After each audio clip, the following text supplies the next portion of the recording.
usually get paid the lowest amount. I mean, I've done a ton of different types of jobs. I've cleaned toilets in an old people's home. I've been a cleaning service in a supermarket working nights. I've worked in a steel factory working night shifts. I've been a builder's labourer, shoveling backbreaking amounts of sand and bricks every day. And it's always the people that do the hardest type of jobs like this that end up getting the least amount of money. I personally think it is super unfair when you've got people like your boss that just sit around and they get paid 3, 4, 5 times more than you, and they're not really doing any work at all. So can you imagine me being college educated to get a supposedly respectful teaching job to be making less than $7 an hour?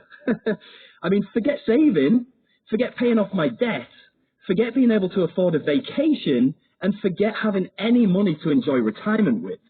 I mean, do you know anyone in that situation where they pretty much have to work until they're dud, getting chewed up by the system and spat out at the age of 65?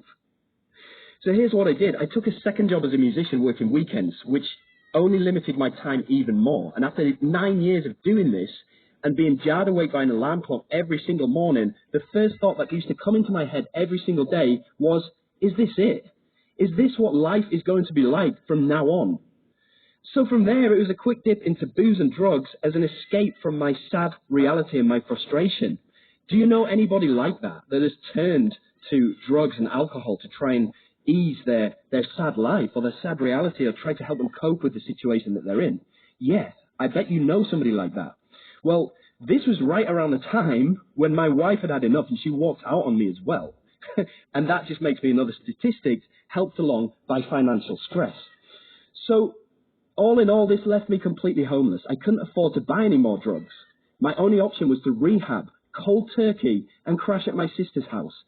So after 2 weeks of going through cold sweats and having nightmares during the day of dead babies crawling across the ceiling, I pulled through it and I got off the drugs and I got away from the cold sweats and the paranoia, but it still left me with this problem that I was in $50,000 worth of debt. And I'd have called you bonkers if you'd have told me in 2017, once I've just got clean off these drugs, that in 2 years' time I'd be a millionaire. I'd have called you bonkers. And this is my why for sharing this today, because this is the one thing that got me out of the dark and broke place that I was in. And today, more than ever, there's a lot of darkness out there, and people need help all the time.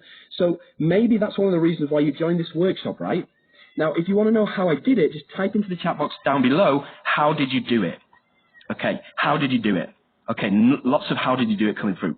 Okay, well, here's how I did it. I browsed forums and I browsed the internet for literally months trying to figure out what was going to work. And do you ever find yourself doing this too?